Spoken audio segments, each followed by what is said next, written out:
Welcome to Sports Management Podcast, where you will hear interesting sports management professionals share their stories, experiences, and passion for the sports management industry. I am your host, Marcus Philipsson. Welcome to episode 185 of Sports Management Podcast. Today's guest is Diego Hurtado, the founder of the soccer apparel brand Diaza Football. We spoke about Diaza Mentality, growing up in Bogota, starting Diaza Football, Ronaldinho joining their events, building a winning team, the future of Diaza, and much more. Diego Hurtado, welcome to Sports Management Podcast. Thank you, man. Thank you for having me today. Hopefully we can have a great conversation. Definitely. It's great to have you on the show. You are the founder of Diaza Football, a soccer apparel brand. So can you tell us a little bit about Diaza and how this came about? Definitely, man. I really started 4 years ago, almost 6, when I still was a professional player. And instead of my career going up, everybody wants to make it to the MLS, make a lot of money. For me, it wasn't that case. It was always the grinding, the fighting, the trying to make it here, there. So I was getting tired of kind of like, going city by city, reaching out to coaches. It's not that I wasn't getting tired, but, like bills start showing up. So I was like, I need to start doing something else, right? I decided to do like a side hustle, which it was like, jerseys and do all this kind of stuff. Because my family was always in the garment industry. So I thought to myself, maybe I could sell this here in the US, because I used to sell like compression jerseys and all that stuff over there in Colombia, where I'm from. So I was like, you know what, let me do that here. And matter of fact, I was playing in a Sunday league game and they needed the uniforms. So I called back home and I was like, hey, how can we get this done? Can you guys get it done? And they said, yes, of course. We make the uniforms in Colombia. I sent them here to the US, and it was better than the ones that they were using, right? So the guy just hired me. He's like, oh, if you sell uniforms for me, he has his own brand. It was called Victory. Let's work together and, yada, yada. So I was like, okay, started working for him and I started selling like crazy. Everybody, I call all my friends, everybody, and they started buying from me. But the guy was busy with his other work and all that stuff. And I was kind of like invested in selling.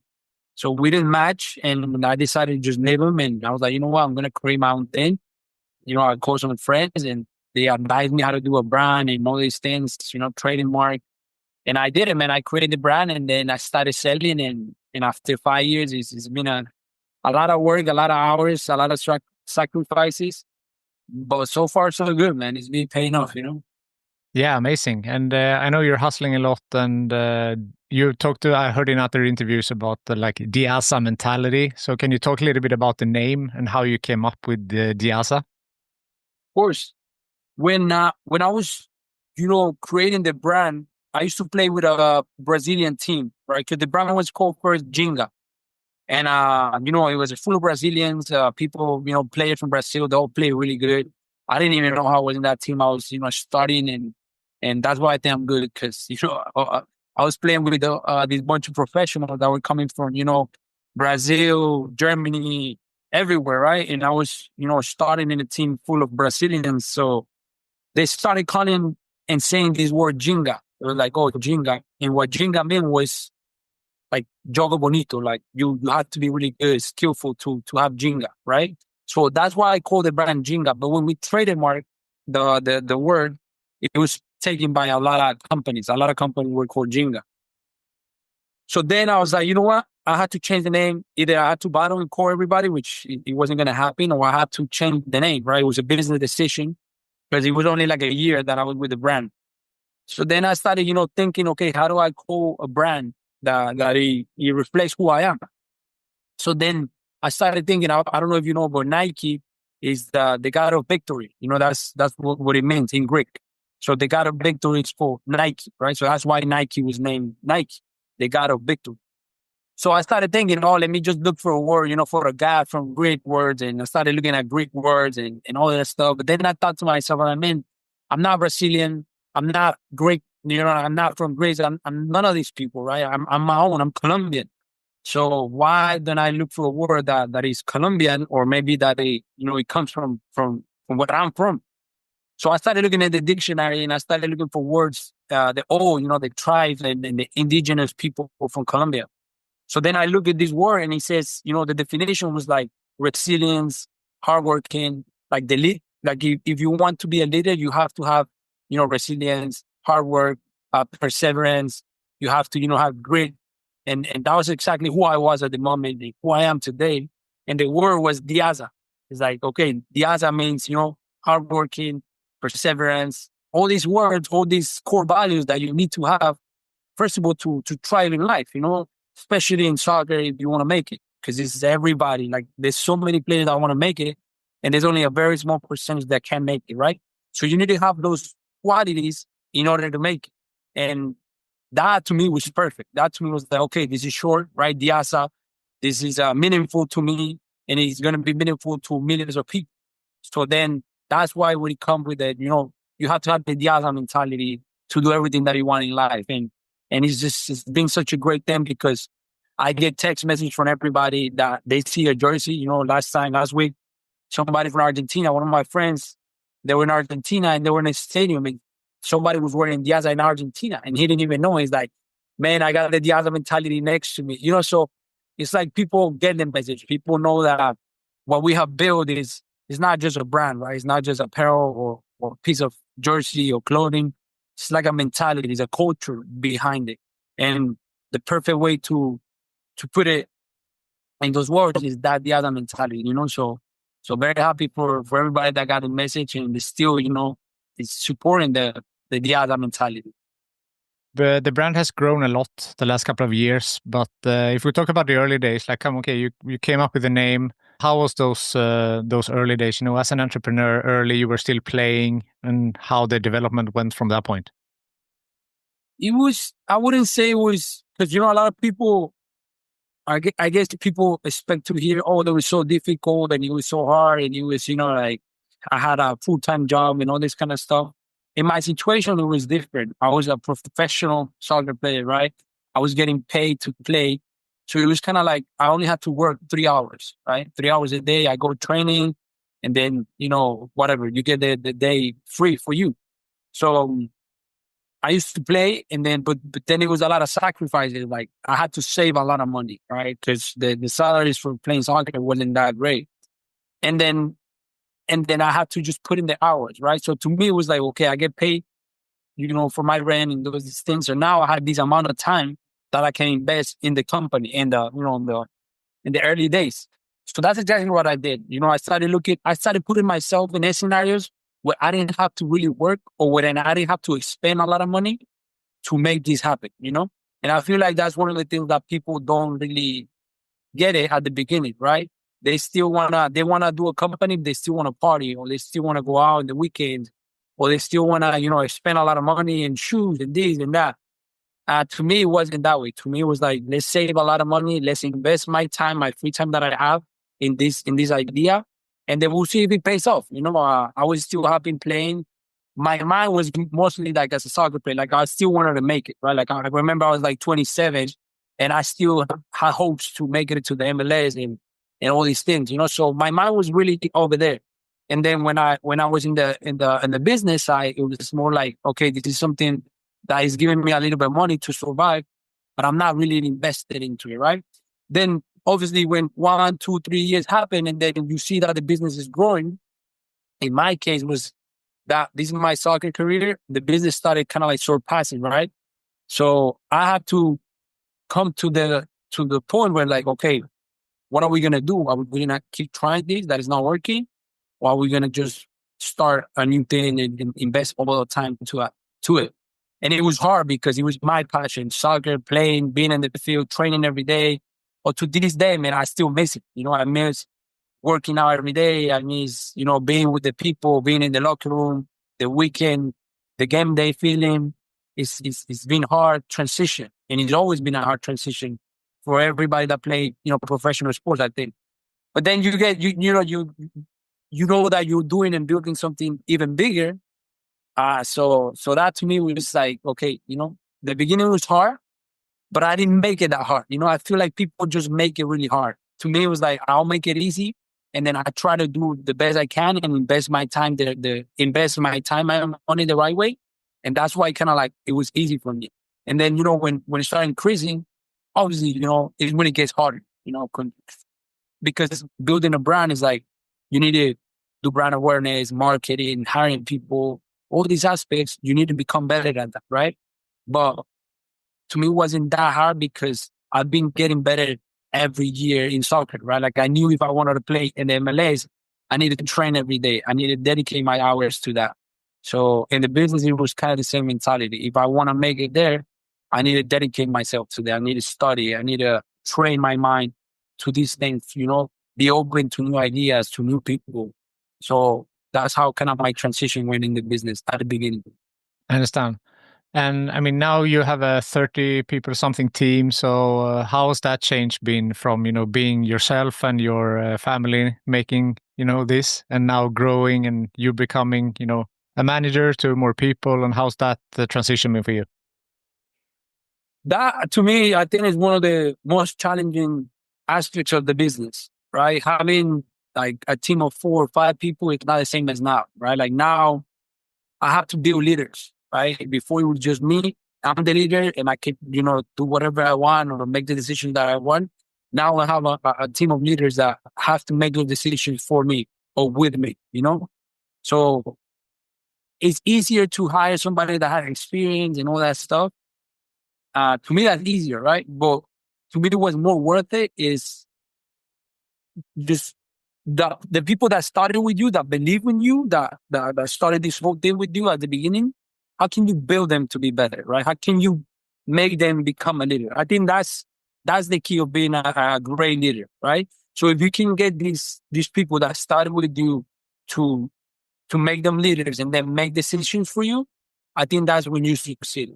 And I feel like I'm good at that. I'm good at teaching people. I'm good at, being an example for them. And I have built these core people that now they're leaders, but it was very, very difficult at the beginning, because you have to deal with a lot of situations in their own personal lives, their own beliefs. Like, are they confident? They're not confident, right? Do they believe in themselves as much as I believe in them?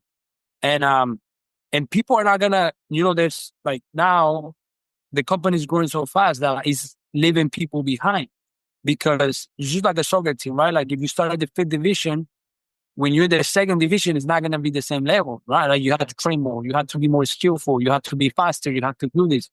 It's the same thing in business.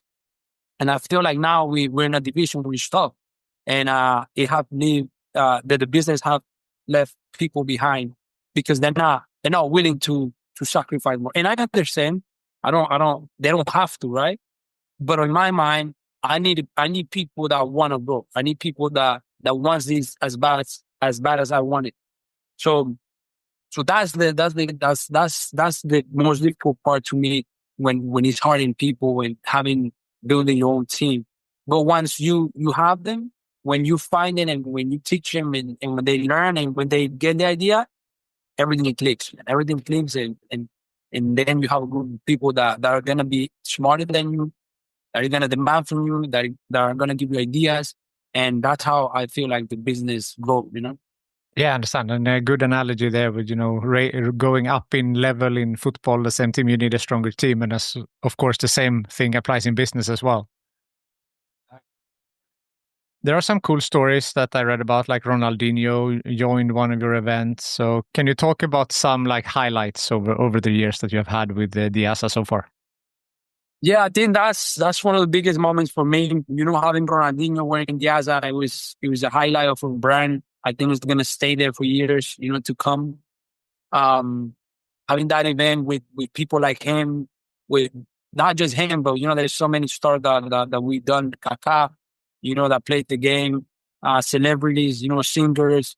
I feel like word passion is it has become so big that people are noticing, right? And people like them, Ronaldinho and them, having them next to me and saying like, "Oh, this is really nice. Keep it up. You're building something good." It's just a motivation that keeps you going. One of the highlights is Ronaldinho. Another one was Hurtado. We did the event with them. Another one was when we got our first professional clubs. My first feeling when I got the first professional club was like, I make it a pro. It was the same feeling when I signed my first contract. It was kind of the same feeling, and I was extremely happy because that was where I wanted to go, right? And then every time I signed, like new teams, like bigger teams, it's like, okay, I have scratched one of my goals. Right, one of my goals was to get in the USL Championship second division, which I already have. I am with Brooklyn FC. USL One Super, which is Division One for women. That was a great feeling too. Being in the stadiums, being international. One of the professional teams that we have in Italy. Now we just signed a team in Spain. So all those, those some of the highlights that I would say that you think about it back in the day and you say like, wow, like we made it this far, So I'll say those are some of the moments that I cherish the most. I understand that. So if we flip the question, like, has there been some bumps on the road, some specific difficulties over the years? I'll say yes. In the business side, I think we've been blessed and we didn't have many difficulties.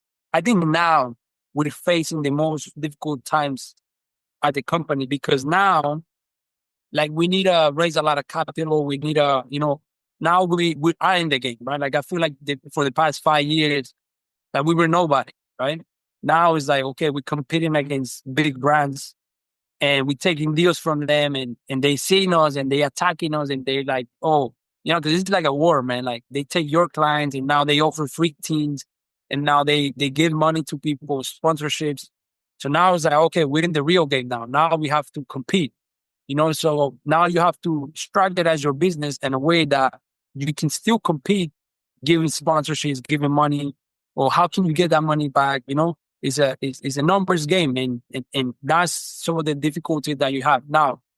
Some of the people that been with us since day one, now that we grow so much, they kind of see us like, oh, who do you think you are now, right? Because now we come with demands. We tell them, hey, we're more organized, we're this, we're that, or they don't have access to me because before it was me selling to everybody, right? So some of the owners don't have the same access to me as it was before. So now they get kind of, mad or they don't get it. And those are some of the difficulties that you have when you grow so much. And I feel like we're facing that right now, right? Some of the people with like, hey, I want to be like your top team, right? But the thing is like they don't bring the same revenue that the top team is bringing. So it's just hard to educate people the right way and the right thing, and other people just hating on us, saying that our brand is not good enough, that why are we here, why are we there? And I don't pay attention to that and I don't really care, but it just makes me happy, that now they're talking because we're there, we're competing, we're showing that we're different. And that just to me is what I've been working so hard for, But now if you're not mentally strong, if you don't have a core people that is strong, you will never survive this kind of environment. So right now, I think we're in a transition period where, okay, we're here to compete. We're going to compete against the best brands. So we got to be ready, So if you're not ready for it, then you won't survive. For sure. So now looking ahead, you said like now you're finally in the leagues. Before you had you came from as an underdog. Now you're up in the big leagues. Let's say, what do you see? Where do you see Diaza in a couple of years? What's the vision now forward? What I see Diaza is our main goal is to be one of the top brands in the US. We need to be recognized in the whole country. Our market in the US it has to be exception. From the obviously MLS is out of reach for right now. So any second division down, we have to be there, right? We have to compete. We have to be one of the main brands over there, and we need to get there. Like that's what I see Diaza from in the next couple of years, right? We want to have national teams. We want to be at the World Cup, for the next World Cup, not the next year, but the one the 4 years after. We want to be there, right? And we're working towards that, right? Like right now, we're talking to national teams, and we definitely that's one of the biggest goals to have. Also, I feel like my attachment to Colombia, South America, can make me bring something there as well. There's a lot of brands in South America that don't have the knowledge and don't have the power, right, to become something big. So I feel like us coming from the US and aiming this market, it could be huge. It could be huge, and I'm sure that I can make it happen. So I see Diaza all over, you know, obviously North America, South America, and a lot of markets from Europe. I mean, Europe is different. There's a tons of teams, leagues.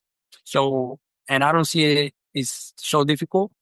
But my main goal is to, be a well-established American brand. So that's what I want to do. And that's what I see Diaza in the next coming years.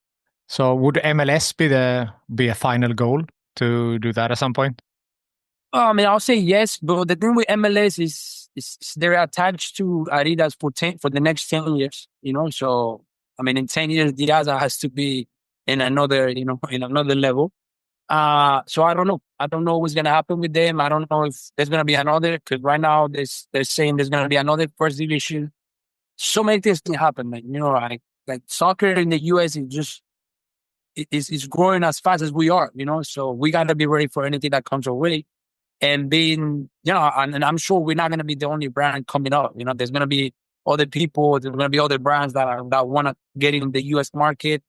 It's just difficult for them. If they're not here, if they don't know the landscape, if they don't know that there's more than just MLS, they're going to be confused, So I think we have that leverage. I know when I play all these leagues, I know the whole landscape. So I think that gives a lot of advantage in the game. Now it's just time to kind of structure the business the right way and to target the right teams and the right people, right? Because not every business is for you. It's the right business for you, right? And we're not going to be fit for every team out there neither. So you got to find that balance, the right business, the right partners. And MLS is just, I don't see it in the next 10 years, obviously. But after that, I mean, who knows, if they don't attach themselves to just one brand, we definitely will compete in the first division. We definitely can get some of the teams, So I don't see out of reach. It's just, we just got to see what happens after the 10 years they have with Adidas, Leaving Diaza for a moment, I'm interested in you and, your journey. I know you're from Bogota, Colombia. So can you tell a little bit about, your upbringing, where you grew up and your journey, moving to the US, and how's that been like? I grew up in Bogota, Colombia. I was born and raised over there. I left Bogota when I was 16, 17 years old. I was playing and training in a club called Equidad Seguros, which was a professional team. And I had to make a decision by the age of 16 to either stay there training with the pros, because I was probably going to make it. I was already training with them and the coaches wanted me to stay, or leave with my mom, right? Because my mom was going to the US. So she kind of like told me, okay, are you going to live with me, or are you going to stay by yourself? And even the coaches told me, listen, I was injured by that time. I had a serious injury at the age of 16. And the club was holding me to just get back in the field and play with them and maybe sign me, right? So I think everything happens for a reason, because if I wouldn't be injured, I would stay in Colombia, And then what makes me come with my mom was because I was very injured. And one of the coaches told me, listen, if you're not going to get good in a month, we're not going to get you. Like, we're going to release you. So then I was like, you know what? Let me just go with my mom, and then it's going to be easier in the US to play soccer. And then I came to Miami. I came with my mom, and I started playing high school, right?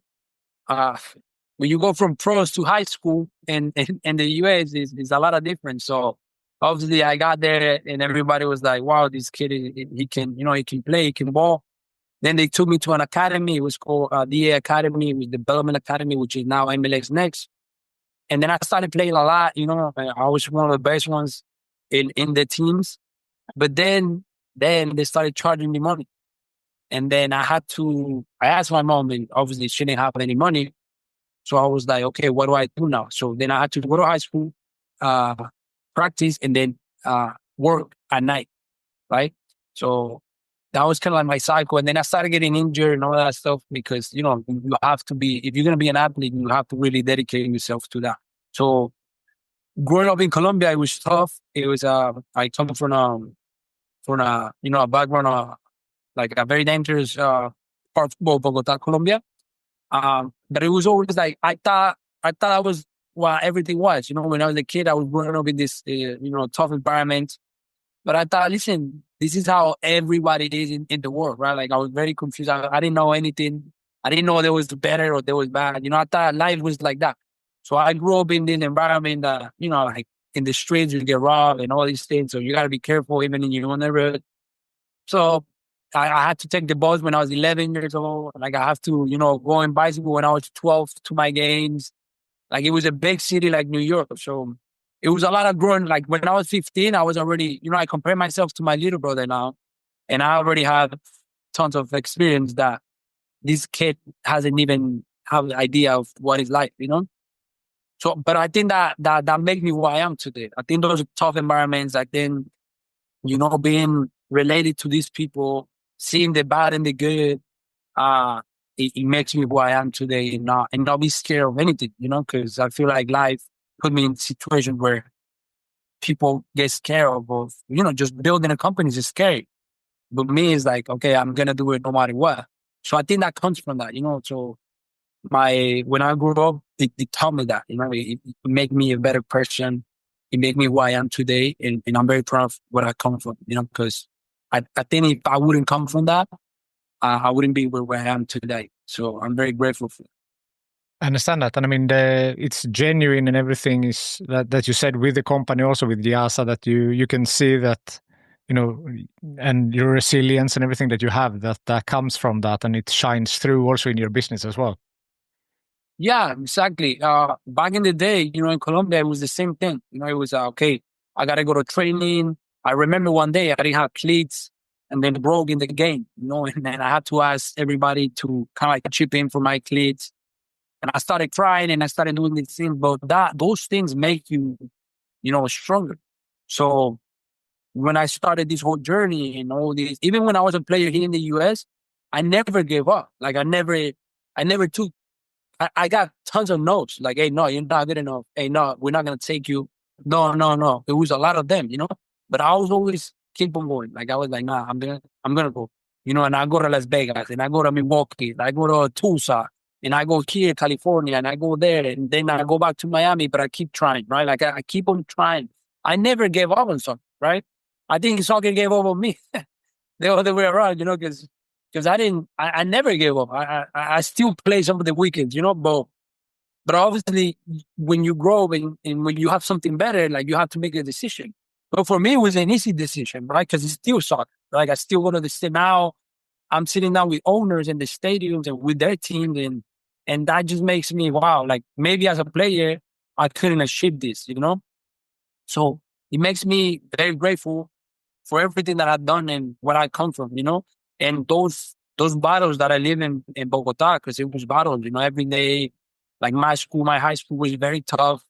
Like you have to really take care of yourself and like you got to be careful and taking the bus in a city, like it's very tough, So those are scenarios now that I picture them is like, wow, like me as a kid, I survived that. As an adult in this world where you have everything in the US, where you have access to anything, like I could definitely survive anything that comes my way and I can make it happen. So that's how, where I come from make me this person today. That's very inspiring. And as you said that like gave up on football and stop and you have to make a decision, but still you're in a position where you work with football, right? So you're still close to the game, although you're not playing it as much as before. Yeah, exactly. Like I say, it's never easy to leave something that you love so much, especially if you do it every day for so many years. But I think it was a little bit easier for me, right? Because it's still soccer. Like I'm talking to you about soccer. I talk to every single owner about soccer, and now I have a knowledge that people want to pay attention to me, and they want to know what am I thinking, and they want me to, kind of like advise them how to build this brand, right? Because now it's not just soccer; it's a brand too. Hey, how do you build this brand? How can you help me to bring my own brand? So it has become something that I'm very, very, very happy to talk about, right? And it went never away from soccer. It's like I'm still talking about players. Now I talk about, like teams, owners, sporting directors, agents, Like we talk soccer all day, every day. And that to me is a blessing. It's the sacrifice that I've been dealing with since I was a kid to now. It's kind of like the payoff, right? That I get to live and do what I want, what I love still, even though it's not as a player, but now it's in like the business side. So it's definitely something that I'm very happy about. So all these things like entrepreneurship, business, leadership, branding, marketing, are you self-taught on all of this? Because I think you studied criminal justice, if I'm correct, at school. So, I mean, is everything else, like all of these are self-taught as you have gone? Everything is self-taught. I studied criminal justice because when I was in college, like I went to Thomas University and a program because of soccer. Like I didn't go because I want to study, right? My mind was like, I'm gonna go to college, any college, D1, D2, D3, whatever it is. I'm gonna play 4 years and then I'm gonna go to pro. Like that was my mentality. How? I don't know, but I'm gonna do it. So I went to this college and then I was playing soccer and I was living my life. And then I started doing business, because I'm always good at business. I knew I was good at business always. Like I've always been a sales guy. I was like, I'm going to take business. But then I started going to their classes and it was extremely boring. My language wasn't so good. Like I didn't understand so much what they were saying. So I was like, wow. And then I got an elective class that it was criminal justice. But this class was very cool. Like the guy was like explaining everything good. He has like mannequins on the floor. He's like, the crime scene. Let's solve this. I was like, wow, this is really cool. Like I like this and I'm understanding this. So at that moment, I was like, okay, I'm going to study criminal justice.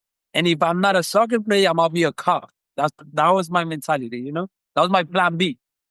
So then I started studying criminal justice and about being a cop, FBI, all this stuff. And that was like my two things that I had, soccer. And if it doesn't work, I'm going to be a cop. Like, that's it. That was my goal. That's why I started criminal justice. And that's why I finished. And I have a bachelor's in criminal justice, which now I never use. I don't use it. I never become a cop. I don't think I'm going to be a cop anymore. But then I started, building my own. I studied design, photo shoot, Illustrator on my own, YouTube. Then the branding, it was the same thing, like how can it become a brand? Like how I started reading a lot about it. Then I studied, like marketing, social media, Instagram, TikTok, all these things, those trends. I studied all by myself, and the business. I think being in a classroom is good, but actually doing it and being in it is where you learn the most, That's definitely, if there's somebody that's looking for an answer about like, oh, what do I do? Like, do I take your classes and then I build my business? I feel like it's better just to do the business because you're going to learn faster. You're going to learn quick, and then that's what happened to me. And like, I learned quick and then obviously you're going to make a lot of mistakes because you don't know it all.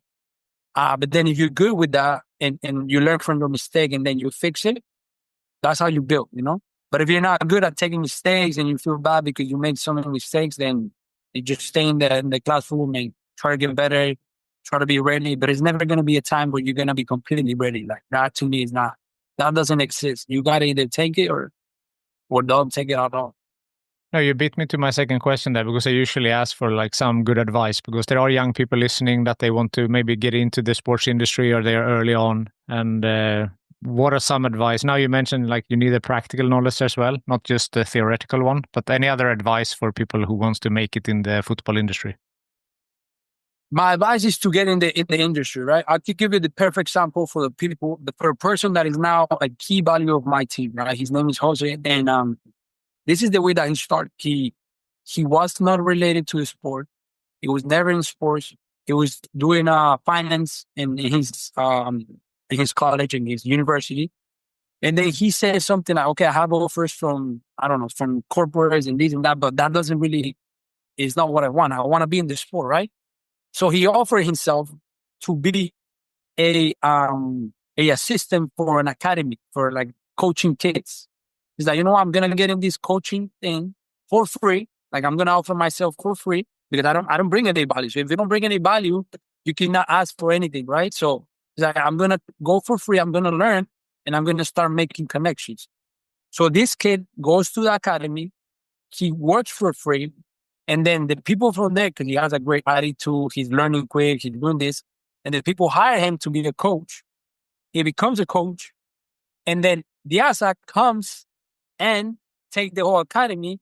He's wearing Diaza, and then he comes to Diaza and asks to one of us sales reps, hey, what do you guys do? Like, I like your story. I like Diego's story. Is there any way I can go to the office and, just have a chat? So he comes to the office. His attitude is great. I didn't even pay attention to him at the beginning, but his attitude was great. He was there. He was working. And now, after a year, we hired him. And he's now here. And he's the VP of sales of Diaza because he brought value. He got into the industry. He had to do it for free now. Now he's making money because he built some of the system that we didn't have. He brought some finance knowledge that I didn't have. He brought these things that we didn't have at Diaza. And that only took him because he wanted it, right? Like he wants to be in the industry. So now we have because of that question that you made me, we have an intern program where we bring all these people that really want to be in the industry, and then we kind of see, okay, this kid really wants it. And if he really wants it, we give him an opportunity. So to me, it's pretty easy. Just put yourself in a position where people really want you because of your attitude and because you want to do something, right? And just go and look for it, right? Don't wait for it. Don't wait for the opportunity because the opportunity is not going to come to you. You have to go and look for these opportunities. So if you're willing to do that, you're going to get in the industry. If you just waiting, the industry is never going to come to you because it's saturated and there's a lot of people in the industry. So that could be a good advice for anybody hearing this. Definitely. And if someone wants to check out more about yourself or Diaza or the intern program, where can they go? We have a lot of post jobs in LinkedIn. Or LinkedIn is huge with searching for these people. Well, they can even email me, man. I check all my emails all the time. There's been people that there's not even an intern program, right? They just email me and like, hey, I'm looking for an opportunity. This is what I do. This is what I know. Is there any chances for me to, do something at Diaza? And my email is easy, Diego@diaza.com. So is anybody here in there and want any opportunity, you're more free than, you're welcome to email me and then we'll check you out. Sounds awesome. Anything else you want to mention before we sign off here?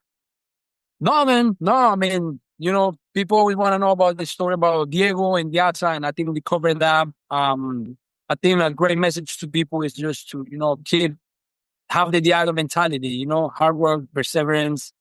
Don't stop, man. Whatever you guys are looking for, whatever you aim for your life, just keep it, be smart about it. Don't follow the crowd because the crowd is full of noise right nowadays, like the Instagram post, the perfect lives. That doesn't, their morning routine and all that stuff. That's not for everybody, man. That's for people that already make it or that already have money. If you don't have any money, if you want to make money, if you want to build your career, create your own routine. Like don't just listen to other people, but listen to yourself.